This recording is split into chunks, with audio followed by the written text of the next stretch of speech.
Sobat Belajar. Nah, Sobat Belajar, kita hari ini kenalin dulu deh sebelumnya. Perkenalkan nih, nama kakak adalah Kak Abi.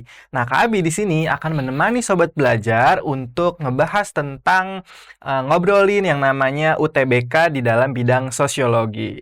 Nah, Sobat Belajar, Kak Abi di sini akan ngasih tahu nih Sobat Belajar tentang yang namanya gimana sih cara kita untuk memilih jurusan biar nggak salah. Nah, Kak Abi akan jelasin itu. Terus kemudian, Kak Abi juga akan membantu Sobat Belajar semua untuk yang namanya ngerjain soal nih. Tentu saja soal-soal yang sering keluar di mata pelajaran sosiologi yang ada di UTBK. Kayak gitu. Terus kemudian, Kak Abi juga kasih tahu nih ke Sobat Belajar semua. Kira-kira Sobat Belajar ada nggak sih yang tertarik masuk kuliah di jurusan yang namanya kriminologi? Nah, kalau misalnya Sobat Belajar semua ada yang tertarik untuk kuliah di jurusan kriminologi, nanti nih Kak akan ngasih tahu Sobat Belajar semua kampus mana sih yang ada jurusan kriminologinya. Nah, kayak gitu. Oke, sekarang Kak mau kasih tahu Sobat Belajar semua yang namanya tips atau cara untuk memilih yang namanya urutan program studi nih. Nah, kalau misalnya kita pikir-pikir nih, memilih program studi itu gampang-gampang susah sebenarnya. Jadi kita harus tahu strateginya nih Sobat Belajar. Nah, yang pertama misalnya Sobat Belajar, passion-nya apa? Setelah itu kemudian Sobat Belajar harus tahu nih, misalnya daya tampung jurusan tersebut, kemudian saingannya banyak peminatnya enggak. Terus kemudian yang namanya kalau misalnya ada yang namanya kampus-kampus tertentu, misalnya di luar Pulau Jawa nih Sobat Belajar. Wah, itu Sobat Belajar misalnya mau nggak jadi anak perantauan seperti itu. Terus kalau misalnya yang terakhir ada yang namanya mmm, pilihan terakhir, misalnya kayak orang tua Sobat Belajar semua nyuruhnya Sobat Belajar kuliah di jurusan misalnya sastra Belanda, tapi Sobat Belajar pengennya kedokteran, misalnya kayak gitu. Nah, itu kan perlu yang namanya kompromi kan Sobat Belajar. Nah, sekarang Kak Abi akan membantu Sobat Belajar semua untuk membahas satu-satu nih, dimulai dari apa ya? Oke, kita lihat. Nah, ini dia, memilih program studi yang cocok atau tips yang bagus yang bagus buat Sobat Belajar semua dalam memilih jurusan. Kira-kira kayak gimana ya? Nah, di sini, yang pertama ada yang namanya passion. Kita lihat. Nah, ini dia passion. Kenapa passion Kak Abi taruh di urutan pertama? Ya, jadi gini Sobat Belajar, kalau misalnya Sobat Belajar punya impian, terus kalau misalnya Sobat Belajar semua punya cita-cita dari kecil, misalnya pengen jadi dokter, atau misalnya Sobat Belajar pengen jadi hakim agung, misalnya seperti itu. Nah, passion ini kita harus taruh di urutan pertama. Jadi setinggi apapun itu nilainya, kita harus bisa raihnya. Jadi makanya passion ini Kak Abi taruh di urutan yang pertama nih Sobat Belajar. Nah, Kak Abi akan ngeluarin pensil dulu. Nah, jadi passion ini Kak Abi taruh di urutan yang pertama, karena yang tadi Kak Abi bilang, biasanya kita kita kan nggak mau ya yang namanya salah jurusan, terus kemudian Sobat Belajar setelah masuk ke jurusan yang Sobat Belajar salah tersebut, akhirnya Sobat Belajar nggak suka kuliah di tempat itu atau kuliah di jurusan itu. Yang akhirnya membuat Sobat Belajar nggak nyaman kuliah, males kuliah, karena bukan passion seperti itu. Nah, makanya Kak Abi saranin Sobat Belajar semua kalau misalnya punya cita-cita atau misalnya punya impian, misalnya nilainya memang tinggi, kayak misalnya kita ambil contoh, ini yang nilai paling tinggi adalah misalnya FEBUI. Nah, misalnya Sobat Belajar semua pengen banget masuk FEBUI, berarti kalau di FEBUI Fakultas Ekonomi dan Bisnis ya, biasanya ada tentu saja bisnis, terus kemudian ekonomi Islam, terus kemudian ada juga akuntansi kayak gitu. Terus kemudian ada juga manajemen seperti itu. Jadi benar-benar jurusan favorit di bidang soshum kayak gitu.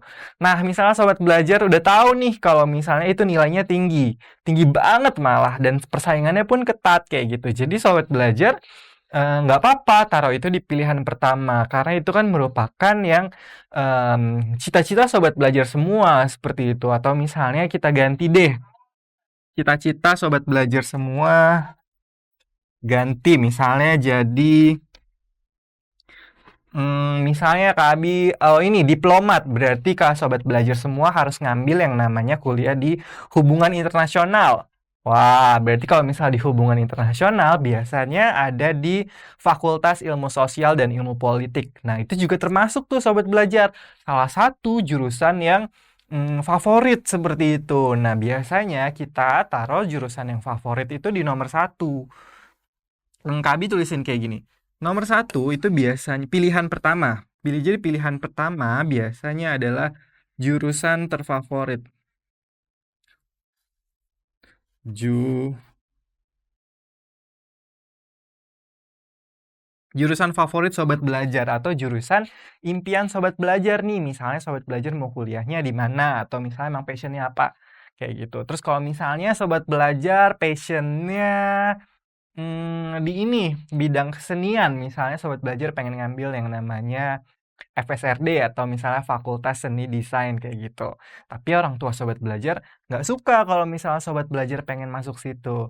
Nah, kalau misalnya saran dari Kak Abi, ikutin impian Sobat Belajar semua. Makanya pilihan pertama Kak Abi tulis yang namanya passion. Nah, kenapa Kak Abi tulis ini? Jadi yang pertama alasannya, biar Sobat Belajar nggak ngerasa yang namanya salah jurusan. Terus kemudian, ya passion itu adalah yang namanya cita-cita, kemampuan Sobat Belajar di situ, keinginan dari lubuk hati yang paling dalam Sobat Belajar, jadi biasanya ditempatkan di pilihan pertama, kayak gitu. Oke, sekarang Kak Abi akan kasih tahu lagi nih, tips yang kedua untuk memilih jurusan.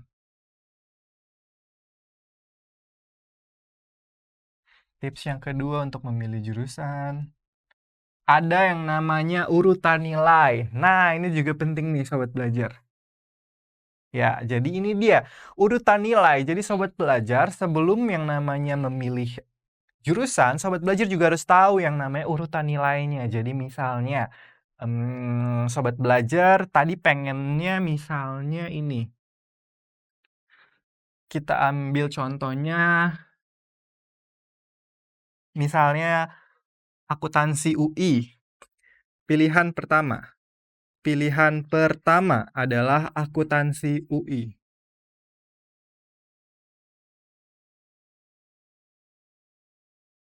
Yang Sobat Belajar memang pengen banget kuliah di situ dari dulu.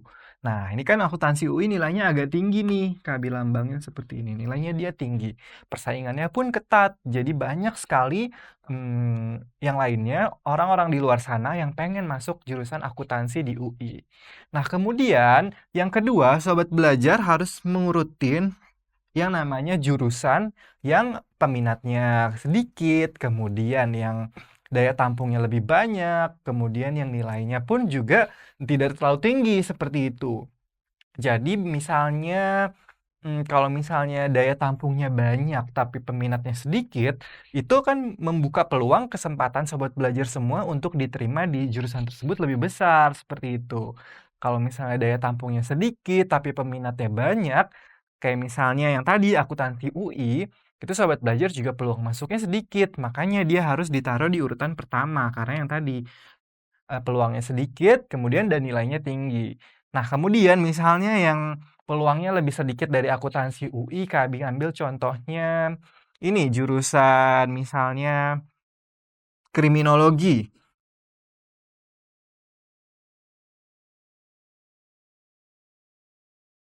Nah, kriminologi misalnya kriminologi, terus kan kriminologi nilainya juga tinggi nih, tapi dia masih ada di bawah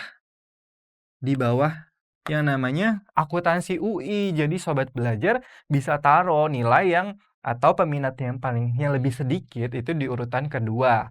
Seperti itu. Atau misalnya di urutan kedua ini ditaruh yang namanya jarang dijumpain atau jarang disukain orang. Misalnya apa ya? Kita misalnya ambil yang lebih gampang deh jurusannya. Misalnya ini pendidikan. Pendidikan bahasa Perancis.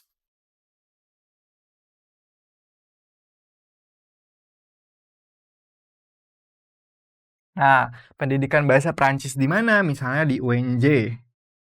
Nah, berarti kan nilainya juga lebih rendah nih daripada yang namanya kampus di UI seperti itu. Dan jadi sobat belajar bisa nih logikanya berjalan. Kalau misalnya jurusannya favorit, itu harus ditaruh di nomor 1.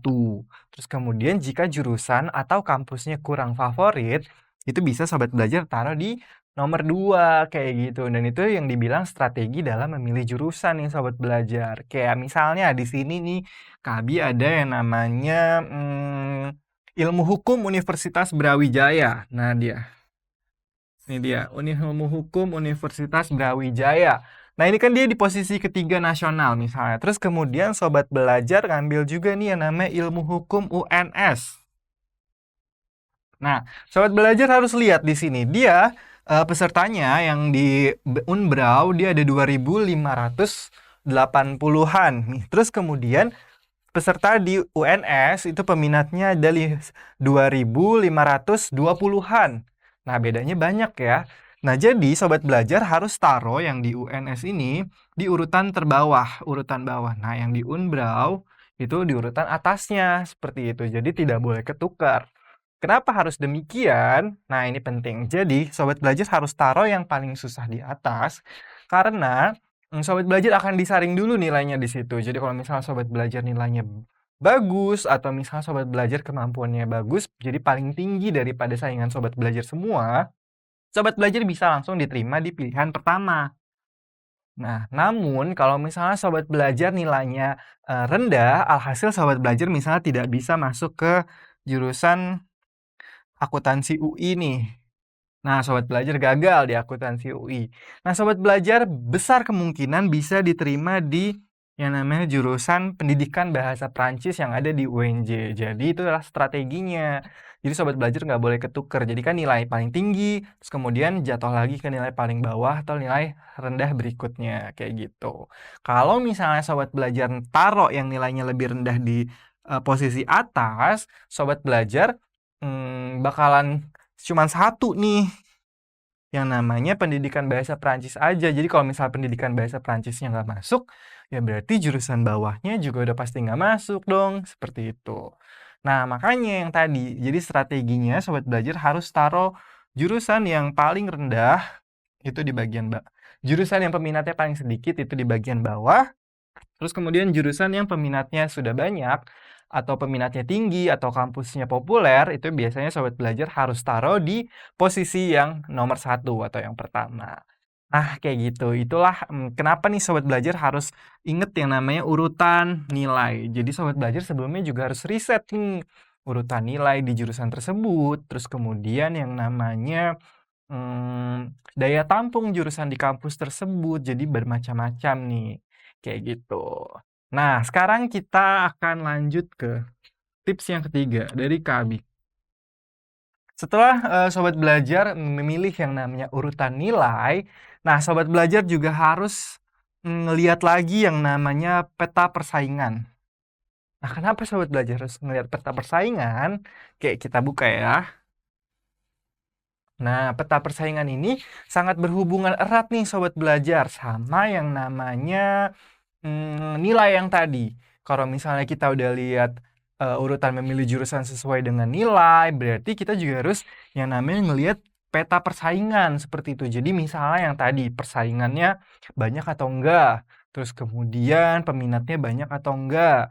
Seperti itu biasanya kampus-kampus populer itu jurusan apapun peminatnya pun banyak seperti itu. Kayak misalnya di UI jurusan apapun misalnya kayak jurusan pajak itu juga banyak peminatnya. Terus kemudian jurusan bahasa bahasa Prancis di UI itu juga banyak peminatnya dibandingkan dengan jurusan bahasa Prancis di Unpad misalnya seperti itu.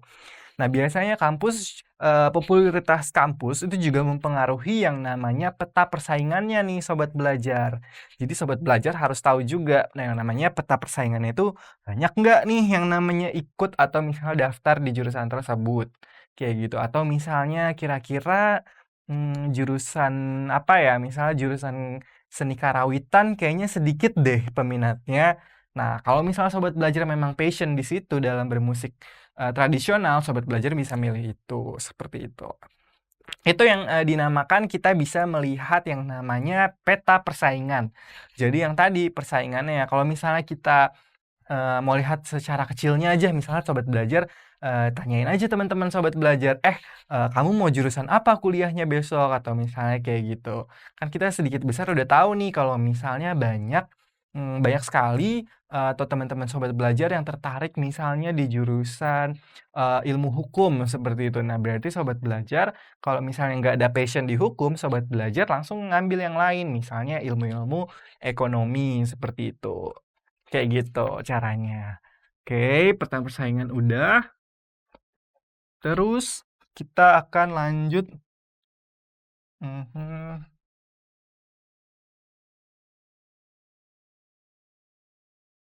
di yang namanya hasil tryout.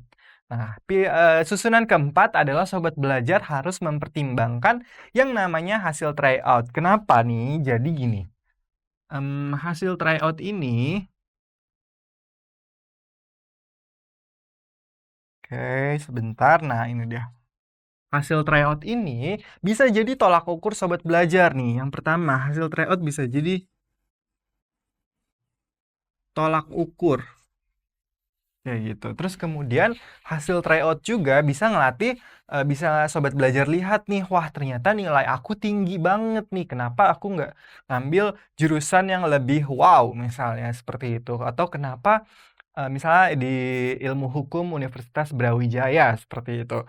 Karena atau enggak misalnya gini, ternyata nilai aku rendah nih, aku nggak bisa maksain diri aku buat ngambil nilai yang lebih tinggi, buat ngambil jurusan yang popularitasnya tinggi, seperti itu. Karena hal tersebut sangat mempengaruhi nih sobat belajar. Biasanya kalau misalnya kita ikut yang namanya tryout-tryout yang diadakan lembaga swasta ataupun sekolah misalnya, kita secara tidak langsung bisa melihat, kemampuan kita seperti itu. Misalnya kita udah belajar mati-matian tapi hasil tryout-nya masih misalnya tentang nilai tryout ada yang high, middle, sama low. High, middle, sama low. Nah, ternyata nih sobat belajar sudah mati-matian belajar tapi, nilai sobat belajar masih ada yang namanya di rentang middle. Kenapa seperti itu? Ya karena memang kemampuan seseorang itu berbeda-beda sobat belajar. Ada yang orang harus belajar itu lebih keras lagi dia baru bisa pintar. Ada juga yang tidak harus belajar, dia bisa mendapatkan skor yang high, yang tinggi seperti itu. Nah, setelah sobat belajar tahu kalau misal sobat belajar ada di posisi middle, nah sobat belajar jangan memaksakan kehendak sobat belajar untuk memilih jurusan yang ada di posisi high nilainya, jadi seperti itu. Kenapa kayak gitu? Nah, biasanya kalau misal tryout itu adalah, secara tidak langsung cerminan kita untuk melaksanakan UTBK nanti. Nah, saran Kak Abi, sobat belajar coba belajar lagi beberapa kali atau beberapa lama, terus kemudian tryout lagi. Apakah hasilnya masih sama? Nah, jika hasilnya masih sama, sobat belajar alangkah baiknya untuk memilih jurusan yang lebih di bawah dari target sobat belajar. Nah, jika ternyata sobat belajar mendapatkan nilai yang malah lebih tinggi, nah sobat belajar, bisa tuh milih jurusan impian sobat belajar yang memang nilainya tinggi, kayak gitu. Nah, sekali lagi Kak Abi bilang, jadi hasil tryout ini, mmm, wajib jadi pertimbangan sobat belajar semua dalam memilih jurusan di kampus manapun ya, kayak gitu. Oke, setelah hasil tryout sobat belajar sudah tahu nih, biasanya kita lihat apa lagi ya? Nah, ini dia. Jadi kalau misalnya hasil tryout-nya udah, yang paling terakhir, last but not least, sobat belajar harus yang namanya pilihan terakhir kami nyebutnya. Last choice. Jadi di pilihan terakhir ini bebas nih sobat belajar mau pilih apaan aja. Kayak misalnya memang sobat belajar kemampuannya memang middle. Jadi sobat belajar pilihan terakhirnya harus cari jurusan yang berada di kategori middle seperti itu termasuk saingannya, kemudian passing grade-nya, atau misalnya kampusnya yang middle, yang biasa-biasa aja, terus kemudian yang daya tampungnya besar, seperti itu. Nah, itu adalah pilihan terakhir sobat belajar. Atau mungkin misalnya sobat belajar, yang tadi berhubungan sama yang namanya passion sobat belajar. Jadi misalnya passion sobat belajar udah ditaruh di posisi satu. Nah, misalnya Kak tulisin di sini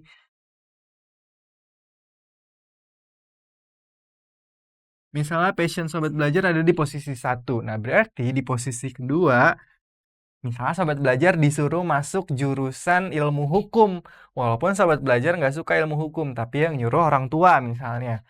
Nah, biasanya orang tua itu memberikan advice seperti itu karena mereka pengen anaknya menjadi seorang hakim agung, misalnya seperti itu. Nah, itu bisa jadi ditaruh di pilihan kedua. Jadi kayak semacam advice dari orang tua lah, saran dari orang tua atau misalnya saran dari masukan dari guru bimbingan belajar semua kayak gitu. Jadi kayaknya kamu nih cocoknya di jurusan ini deh karena nilai kamu seperti ini, terus kemudian hasil psikotes kamu seperti ini. Terus bakat kamu juga kayaknya ada bakat nih di bidang ini. Nah, itu dia. Sobat belajar bisa meletakkannya di pilihan kedua karena itu menjadi pilihan terakhir kayak gitu. Jadi setelah mempertimbangkan hasil tryout, mempertimbangkan passing grade, mempertimbangkan yang namanya daya tampung, kayak gitu. Jadi sobat belajar bisa taruh di posisi kedua atau di urutan kedua, kayak gitu. Nah, kayak gitu tuh caranya untuk memilih yang namanya jurusan nih.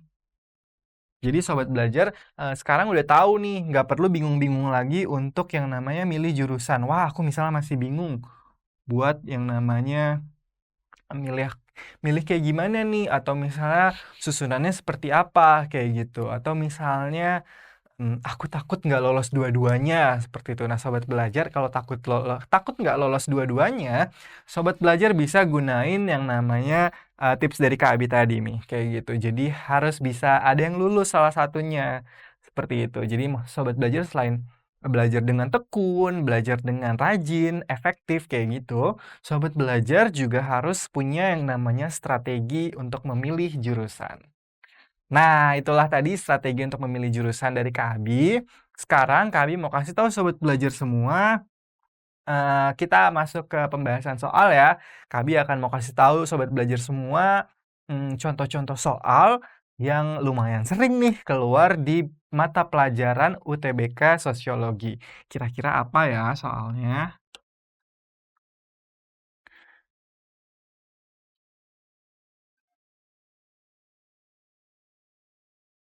Oke.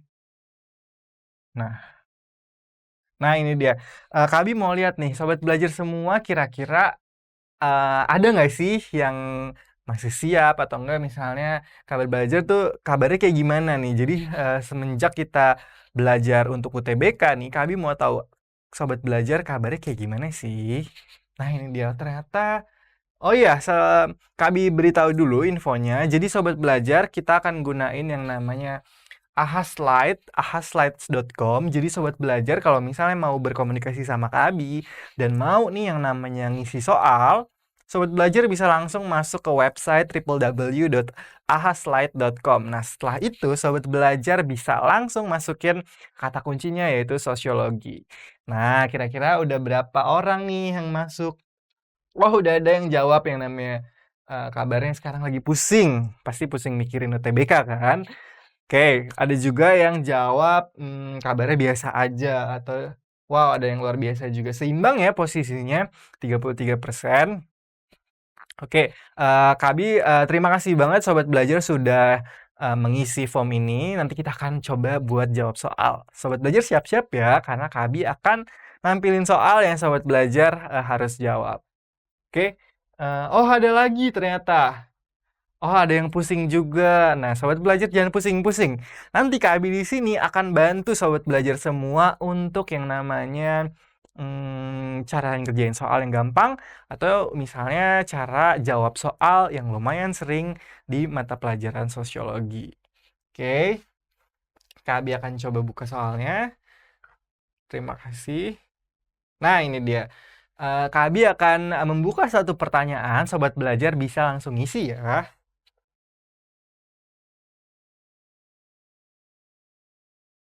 Nah, ini pertanyaan 1 dari 4. Jadi Kabi cuma punya 4 pertanyaan penting. Sobat belajar harus ngikutin pertanyaan-pertanyaan yang Kabi bikin. Nah, ini dia. Pertanyaannya adalah rencana penelitian dimulai dengan. Nah, kalau misalnya kita nih membuat penelitian sosial nih Sobat Belajar. Atau misalnya Sobat Belajar mau yang namanya bikin makalah penelitian. Nah, biasanya nih kita tuh buka apa dulu sih Sobat Belajar pertama-tama?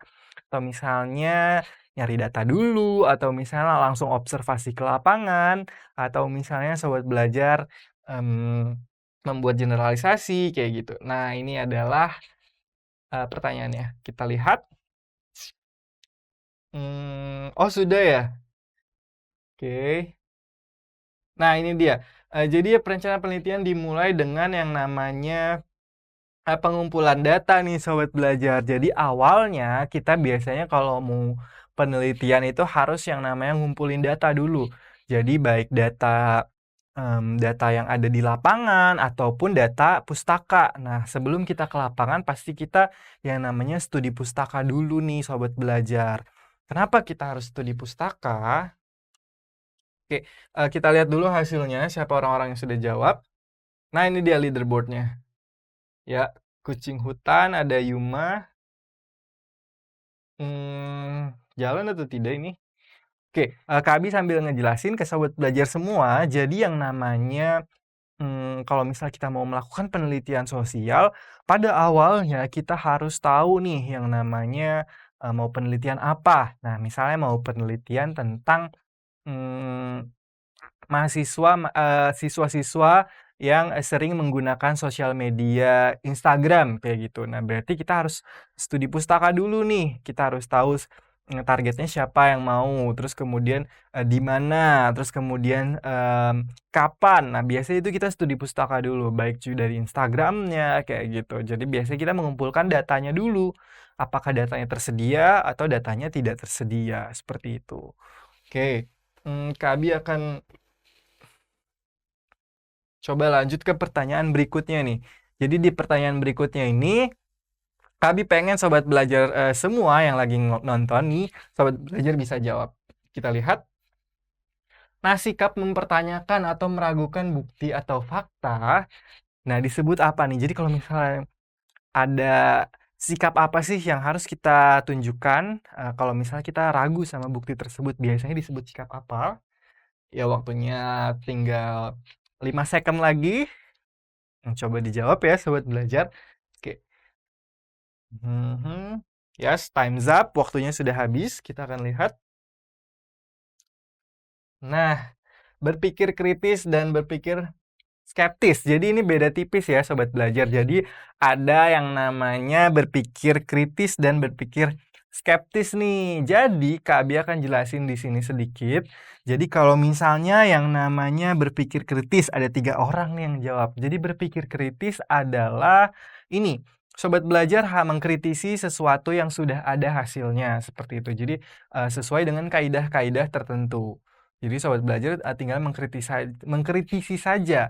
Tapi kalau misalnya skeptis ini adalah Sobat Belajar nggak akan percaya sama hasil tersebut sebelum ada faktanya, seperti itu. Jadi skeptis ini berhubungan erat dengan yang namanya fakta. Nah, tapi kalau kritis, dia mau ada faktanya atau tidak ada faktanya, dia tetap mempertanyakan kenapa bisa tersebut, kenapa hasilnya A, kenapa hasilnya B. Nah, itu dibilang yang namanya kritis. Oke, Kak Abi akan lihat leaderboardnya. Nah, kira-kira siapa sih yang sudah maju? Ini tidak jalan ya kayaknya.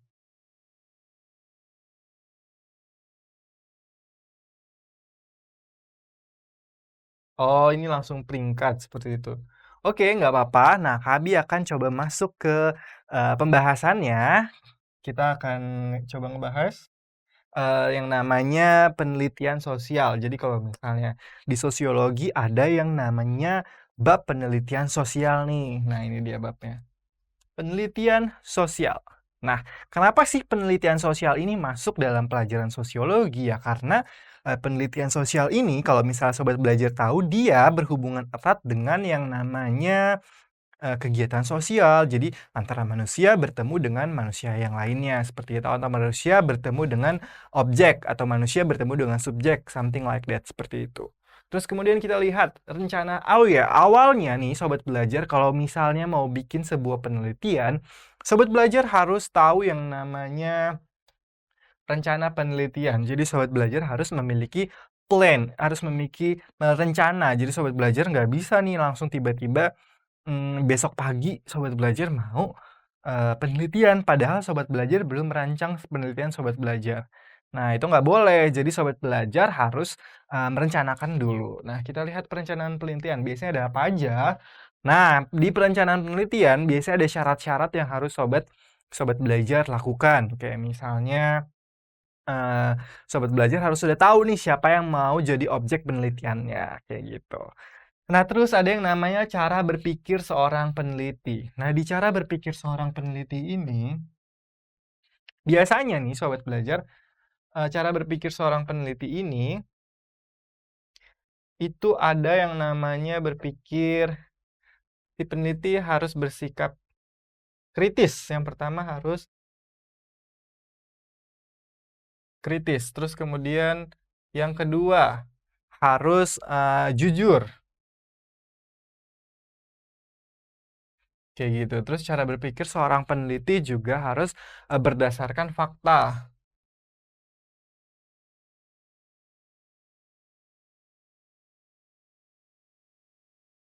Nah, kayak gitu. Jadi cara berpikir sobat belajar sebagai seseorang yang melakukan, penelitian, sobat belajar juga ada yang harus, berpikir, kritis, kemudian sobat belajar juga harus jujur sama hasilnya, seperti itu. Jadi nggak boleh ditambah-tambahkan, seperti itu. Nah, itu cara yang harus sobat belajar cara berpikir yang harus sobat belajar miliki, seperti itu. Oke, sekarang, ada jadi yang namanya jenis penalaran. Nah, jenis penalaran ini biasanya, berhubungan erat sama yang namanya metode penelitian nih sobat belajar.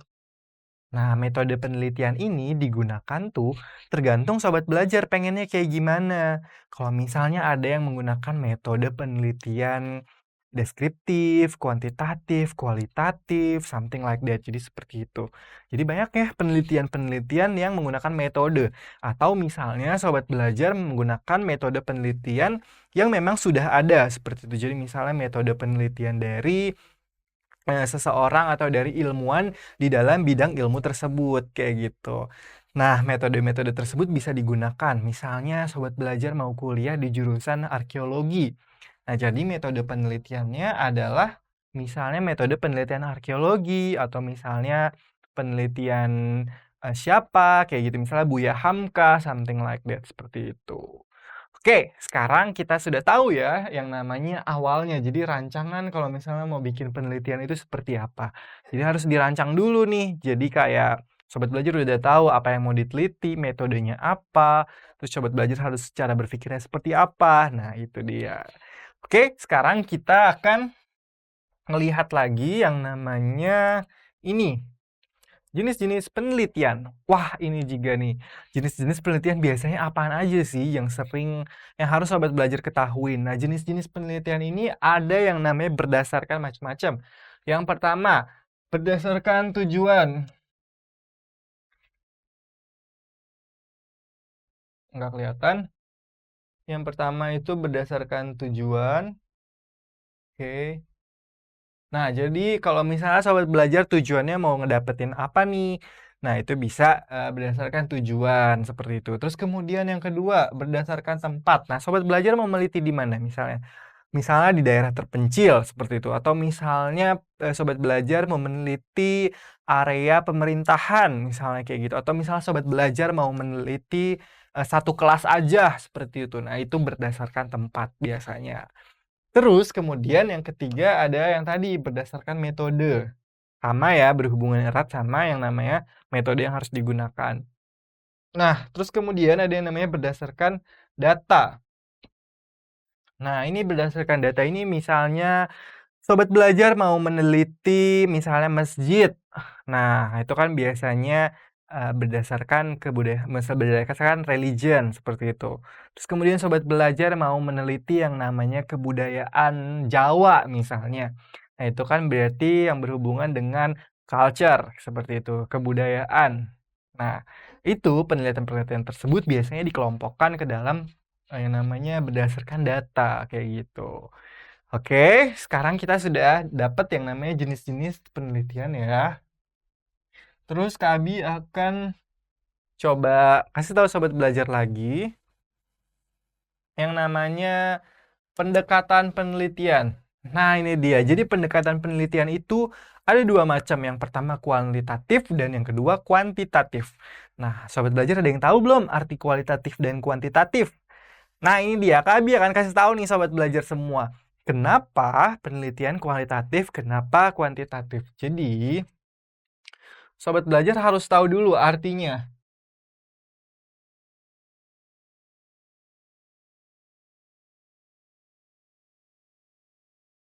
Nah, jadi kalau kualitatif, kita lihat di sini, kata dasarnya kualitatif, kuali, berarti dimulai dari kualitas.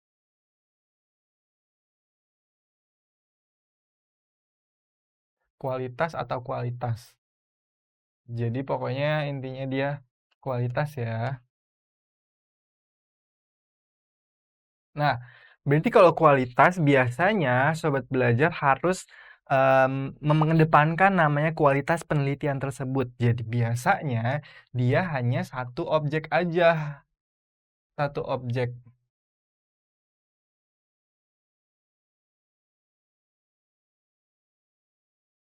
Oh, enggak gitu. Satu objek. Nah, sobat belajar bisa fokus sama satu objek ini. Itulah yang dinamakan dengan penelitian kuantitatif, seperti kualitatif maksud Kak Abi. Jadi sobat belajar harus fokus sama satu objek itu aja. Jadi hanya satu objek atau satu bidang yang sobat belajar teliti. Misalnya sobat belajar mau meneliti satu orang aja. Kenapa sih anak A misalnya berperilaku menyimpang kalau misalnya lagi di sekolah? Padahal kalau lagi di rumah si anak A ini baik-baik aja sama orang tuanya kayak gitu. Nah, itu biasanya digunakan yang namanya penelitian kualitatif. Jadi hanya satu orang aja yang diperdalam. Jadi orang itu aja nih yang dia tanya-tanya, yang dia wawancara, seperti itu. Nah, itu yang disebut dengan kualitatif. Terus kemudian ada yang namanya ini kuantitatif. Nah, kuantitas berasal dari kata kuantitas. Kuantitas atau quantity. Nah, kalau misalnya kuantitas berarti dia berhubungan sama jumlah banyak dan sedikitnya data. Nah, biasanya kalau ini lebih dari satu.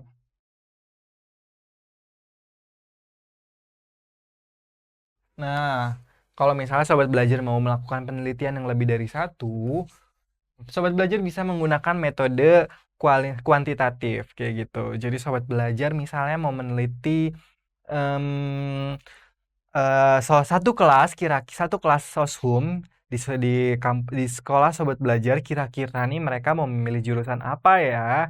Nah, biasanya itu dikeluarkan metode kuantitatif. Nah, misalnya melalui metode survei seperti itu. Terus kemudian melalui metode wawancara. Jadi sobat belajar wawancara satu kelas tuh kayak gitu. Nah, kalau misalnya banyak datanya, biasanya disebut kuantitatif. Quantity, kuantitas. Nah, kalau sedikit dia disebut dengan kualitas, kualitatif seperti itu. Nah, itu perbedaannya. Oke, sekarang kita sudah tahu perbedaannya. Kak Abi akan menyelesaikan ini. Mhm. Kita lihat yang berikutnya ada yang namanya subjek penelitian nih. Jadi kalau misalnya sobat belajar mau melakukan penelitian, sobat belajar harus tahu dulu subjek atau objeknya. Nah, ini dia. Subjek. Nah, subjeknya itu siapa? Misalnya sobat belajar mau meneliti yang tadi, misalnya komunitas komunitas skate.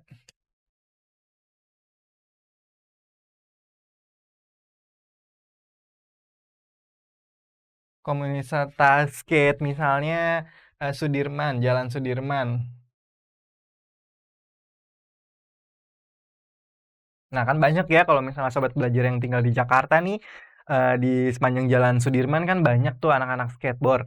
Nah, misalnya sobat belajar mau melakukan penelitian itu. Nah, itu biasanya sobat belajar harus menentukan dulu nih yang namanya siapa yang harus sobat belajar teliti. Biasanya kita sebut dengan yang namanya subjek karena dia berhubungan sama manusia.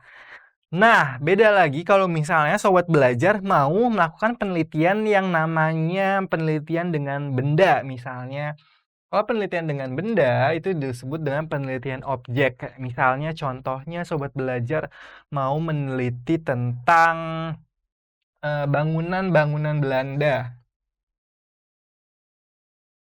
Bangunan-bangunan. Bangunan-bangunan kolonial deh. Kolonial Kota Tua. Kota Tua, jangan Kota Tua deh ganti. Sekarang kita terbang ke Jawa Tengah, Kota Lama. Nah, misalnya gitu. Bangunan-bangunan kolonial di Kota Lama. Nah, dia berarti gunakan objek karena dia berhubungan dengan benda seperti itu. Nah, kalau misalnya kita lihat kira-kira mereka melakukan penelitian dengan metode apa ya? Kuantitatif atau kualitatif? Nah, kita lihat di sini. Ini dari kata kuncinya aja dia ada komunitas. Berarti kalau komunitas kan banyak ya sobat belajar, nggak mungkin cuma satu.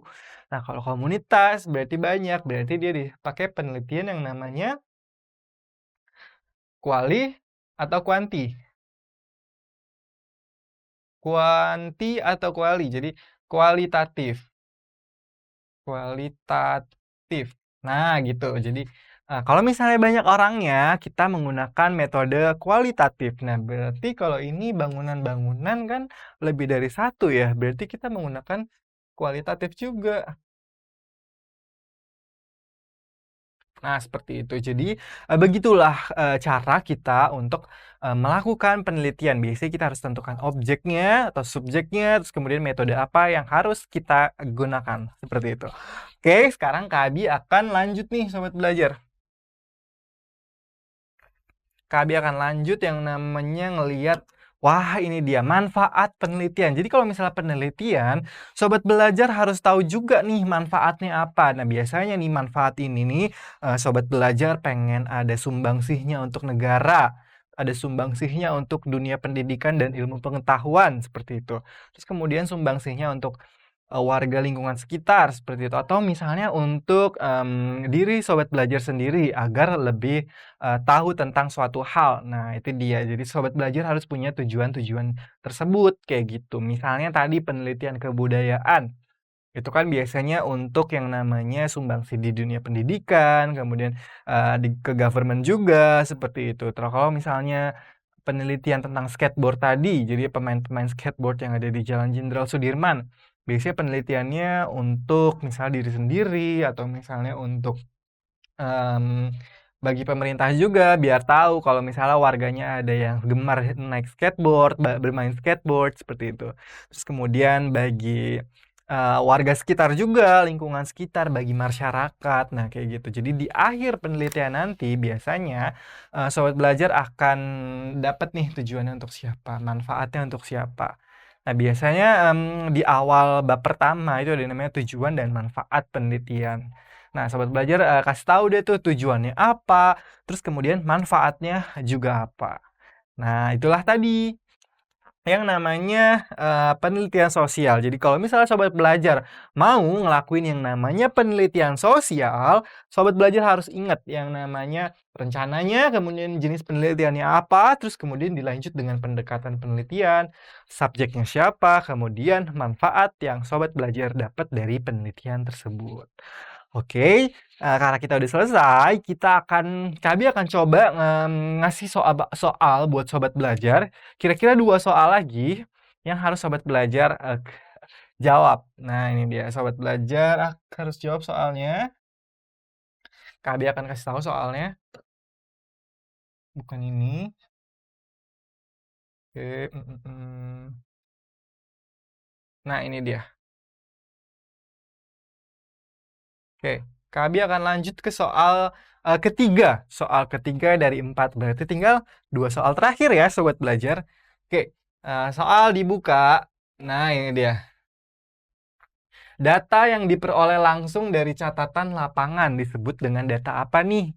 Nah, kalau misalnya sobat belajar langsung dapat data dari lapangan, misalnya sobat belajar langsung penelitian ke lapangan, melakukan penyuluhan. Nah, biasanya data itu bersifat primer, sekunder, atau apa? Data mentah, data utama, atau data apa nih? Nah, di sini ada pilihannya. Sekunder, kuantitatif, kualitatif, internal. Nah, ini dia. Ya, bener banget sobat belajar. Jadi, sobat belajar ada dua yang benar, dan ada satu yang salah, kualitatif. Nah, kalau misalnya sobat belajar awalnya nih langsung yang namanya cari penelitian, biasanya data tersebut masih disebut dengan data primer atau data mentah kita nyebutnya. Nah, data primer ini nanti akan kita olah lagi nih sobat belajar. Jadi data dari lapangan tersebut harus kita olah seperti itu. Jadi baru yang dimaksud data mentah itu baru bisa kita tarik yang namanya kesimpulan seperti itu. Jadi datanya masih mentah nih, belum dapat intinya kayak gitu. Nah, kalau misalnya ada yang jawab kualitatif. Nah, kalau kualitatif kan berarti tergantung siapa yang mau diteliti, banyak atau sedikit nih, seperti itu. Oke, jadi kurang lebih sobat belajar sudah ada yang ngerti ya, gimana sih cara atau apa sih yang disebut dengan data yang langsung didapatkan dari namanya penelitian lapangan. Kita lihat leaderboardnya apakah masih sama atau sudah berjalan. Oh, ini dia sudah jalan. Wah, kita sudah bisa ngeliat nilainya nih di sini. Jadi ada Abdul di posisi pertama dengan nilai 89, kemudian di posisi kedua ada Karina. Selamat Karina, kamu di posisi kedua dengan nilai 67. Biasanya nih kalau misalnya sobat belajar benar, terus tapi kalah cepat, nah nilainya nanti lebih sedikit kayak gitu. Oke, makanya lebih cepat lagi jawabnya biar nilainya lebih bagus atau lebih besar. Buat yang di posisi ketiga, Yuma kucing hitam, kucing hitin, kucing hutan juga, kicing hitin dan kucing hutan. Nggak apa-apa karena kita masih punya satu soal lagi. Nah, sobat belajar, siap-siap ya, Kak Abi akan buka satu soal terakhir. Oke, ini dia soalnya. Question 4 of 4. Question 4 dari 4. Nah, penelitian tentang asal-usul budaya Betawi biasanya disebut dengan menggunakan metode apa nih? Deskriptif, eksperimental, studi kasus, historis, atau kuantitatif. Kira-kira apa sih? Kalau misalnya berhubungan dengan budaya, berarti apa? Ada kata kuncinya di sini, budaya. Berarti kalau budaya berhubungan erat sama yang namanya... Oke, waktunya habis. Yes, time's up. Ya, bener banget. Jadi, sobat belajar, semuanya benar. Ini ada 3 yang jawab dan 3-tiganya benar, yaitu historis nih sobat belajar. Jadi kalau misalnya sobat belajar mau melakukan penelitian budaya, biasanya kita kan berhubungan erat yang namanya sejarah. Misalnya sobat belajar mau cari tahu yang namanya kebudayaan Betawi di daerah misalnya Srengseng, Depok misalnya kayak gitu. Nah, di sana kan sobat belajar juga harus tahu nih yang namanya sejarah kota Srengseng sejarah daerah Srengseng Depok tuh seperti apa kayak gitu. Nah, itulah berhubungan erat yang namanya historis. Jadi 3-tiganya benar. Oke, kita akan lihat leaderboardnya apakah masih sama atau sudah berubah. Ya, ini dia. Oke, selamat Abdul. Congratulations, kamu menang nilainya 179 poin. Terus kemudian di posisi berikutnya ada Rina dengan 82. Kemudian di posisi ketiga kita lihat kucing hutan dengan nilai 71. Terus kemudian ada Karina. Wah, kamu sekarang di paling bawah dengan nilai 67. Terus kemudian ada Yuma dan kucing hitin. Oke, nggak apa-apa karena ini cuman game. Jadi sobat belajar sekarang udah tahu kan gimana sih kalau misalnya cara ngejawab tentang pelajaran-pelajaran sosiologi. Jadi kayak misalnya tadi tentang penelitian sosial. Nah, sekarang sudah tahu nih kalau misalnya nanti sobat belajar di UTBK keluar tuh yang namanya soal sosiologi tentang penelitian sosial. Jadi sekarang sudah tahu seperti itu. Oke, Kak Abi juga, Kak Abi sudah tidak akan melanjutkan soal ini karena kita sudah habis soalnya dan sekarang Kak Abi mau kasih tahu nih sobat belajar semua yang ada di rumah, kira-kira sobat belajar kalau misalnya mau masuk di jurusan Kriminologi kira-kira sobat belajar kayak gimana ya? Nah ini dia. Abi akan kasih tahu sobat belajar yang pengen banget masuk jurusan kriminologi. Kita udah masuk ke segmen masuk kampus. Nah ini dia. Jurusan kriminologi. Nah, kalau misalnya sobat belajar pengen banget nih yang namanya masuk ke jurusan kriminologi, nah sobat belajar harus perhatiin ini nih sobat belajar. Kalau misalnya kriminologi itu belajarnya apa sih Kak? Terus kemudian aku harus pilih jurusan di kampus mana? Kayak gitu. Terus kemudian peluang kerjanya apa nih? Terus kemudian apa yang aku pelajari nantinya jika aku kuliah di jurusan kriminologi. Nah, ini dia Kabi akan buka kehidupan kampusnya dulu deh. Nah, kehidupan kampus di jurusan kriminologi nih. Wah, ini dia. Jadi kalau misalnya sobat belajar kuliah di jurusan kriminologi, kehidupan kampusnya ya sama kayak kalau misalnya sobat belajar kuliah di jurusan lain. Jadi ya kuliah kayak gitu. Terus kemudian sobat belajar juga bisa ikut unit kegiatan mahasiswa kayak gitu. Terus sobat belajar juga bisa ikutan BEM di sana, Badan Eksekutif Mahasiswa, baik jurusan seperti itu. Terus kemudian sobat belajar juga bisa ngeceng, enggak ada yang itu bercanda ya sobat belajar. Oke, kita lihat nih apa aja sih yang harus sobat belajar pelajari jika nantinya sobat belajar kuliah di jurusan kriminologi. Nah, dari kata kuncinya aja, dari kalimatnya aja jurusan kriminologi. Nah, pasti jelas dong itu berhubungan dengan yang namanya kriminalitas seperti itu atau kriminal, tindakan crime seperti itu, tindakan kriminal. Nah, biasanya sobat belajar akan mempelajari ini dia. Nah, ini dia. Yang pertama, sosiologi. Kenapa sosiologi juga dipelajarin? Karena sosiologi berhubungan dengan manusia. Nah, sobat belajar yang berhubungan dengan jurusan kriminologi, karena sobat belajar akan menginterogasi manusia, bukan seperti itu. Jadi sobat belajar harus mempelajari yang namanya sosiologi. Terus kemudian yang kedua ada namanya pencegahan kejahatan, itu salah satu strateginya. Terus kemudian yang ketiga, sobat belajar ada yang namanya hukum dan pembangunan, seperti itu. Jadi sobat belajar juga harus sedikit mempelajari yang namanya hukum nih. Terus di poin berikutnya, kejahatan terencana, itu juga. Terus kemudian ada yang namanya teror dan terorisme. Jadi sobat belajar juga harus mempelajari tersebut karena termasuk tindakan crime atau kriminal. Kemudian psikologi juga, terus kemudian kejahatan lingkungan, nah terus kemudian kriminologi pembangunan seperti itu. Nah ini adalah beberapa mata kuliah yang harus sobat belajar emban nantinya jika sobat belajar terpilih atau diterima di jurusan kriminologi. Oke, sekarang Kak Abi mau kasih tahu sobat belajar semua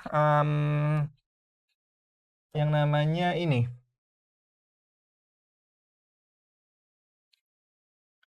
Peluang kerja. Nah, ini juga penting nih, Kak. Kalau misalnya saya ngambil jurusan kriminologi nih, tapi saya kerjanya di mana ya, Kak, nantinya?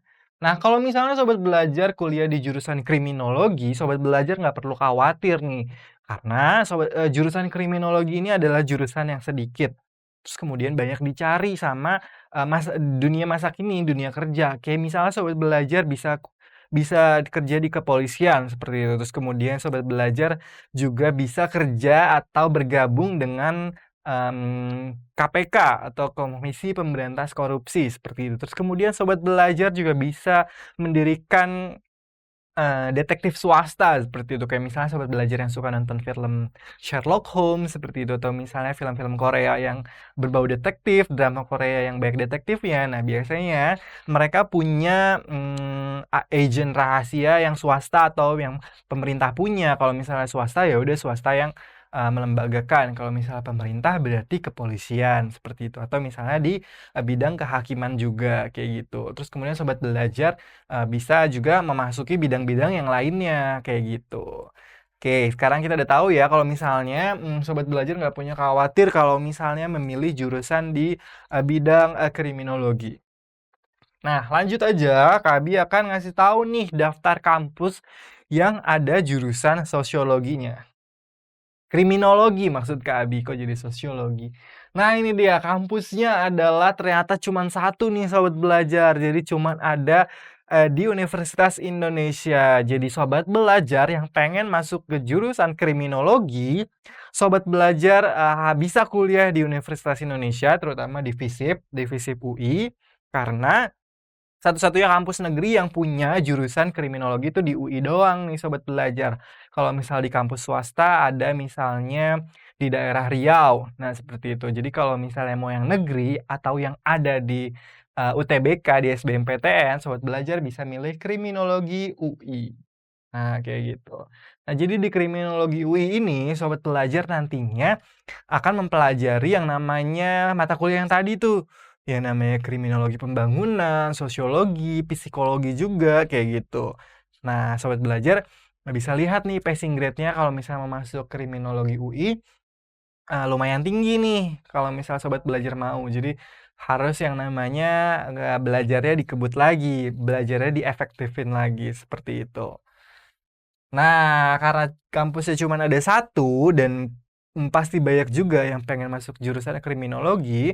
Nah, bisa jadi kriminologi ini akan naik daun atau akan hype lah istilahnya, akan jadi jurusan favorit nih Sobat Belajar. Jadi, kalau misalnya Sobat Belajar benar-benar ingin kuliah di kriminologi UI, Sobat Belajar harus belajar yang rajin tadi Kak Abi bilang. Oke, sekarang karena kita sudah waktunya sudah mulai habis, Labi mau kasih tahu sama Sobat Belajar semua, jangan pernah berhenti untuk berusaha karena walaupun waktunya sebentar lagi udah hamin kira-kira 26 atau 27 kalau Kak Abi nggak tahu. Nah, Sobat Belajar bisa langsung yang namanya tetap berusaha karena kita masih punya waktu kayak gitu. Oke, Sobat Belajar, semoga dengan adanya chit-chat ngobrolin UTBK ini bareng Kak Abi, Sobat Belajar sekarang udah nggak pusing lagi nih yang namanya cara milih jurusan yang tadi yang pertama. Karena yang tadi Kak Abi bilang, kalau misalnya Sobat milih jurusan itu juga harus ada strateginya. Oke, Kak Abi pamit undur diri. Semoga Sobat Belajar selalu dalam lindungan Tuhan Yang Maha Kuasa, selalu diberikan kesehatan, dan juga selalu diberikan kecerdasan. Karena belajar itu mudah, ayo belajar! Jangan lupa belajar, karena sekarang belajar itu mudah. Ayo belajar!